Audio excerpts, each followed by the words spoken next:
Pradėjo dygti valgamieji briedžiukai. Čia soduose dažniausiai sutinkami va tokios formos. Spalvos jie būna kintantis, visokie įvairūs būna. Čia va miškuose, va tai perpjovus tokio kūgio formos dažniausiai miškuose sutinkama. Bet jeigu atskiras kotas būna, tai juos negalima imti, nes jie įrašyti į raudoną knygą. Nes jie va cilindro formos, dar miške nebuvau, nežiūrėjau. Bet šitas grybas jisai turi ir įdomių savybių.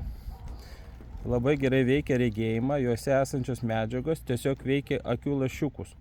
Palaiko jų skaidrumą, taip pat valo kraują ir limfą. Padeda prie įvairiausių ligų, įvairių akių ligų, virškinimo traktų problemų, prie kraujo sudėties pagerinimo, gerina imuninę sistemą. Grybo minkštime yra daug baltymų, vitamino B ir C, sveikatai svarbių amino rūgščių, melanino. Ypatingai gydomosios grybo savybės atsiranda dėl jo esamos arginino polisacharido FD4, būtino žmogaus regėjimui. Plačiai naudojama su šito grybu yra tinktūra.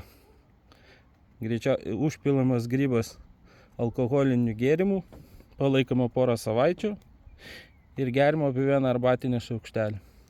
Svarbiausia šitos grybus nesupainioti su bobausiais, nes čia yra cilindro, o bobausiai jie panašus į sodinius, irgi netaisyklingo formos, bet soduose jie dažniausiai tokie išbliškę būna.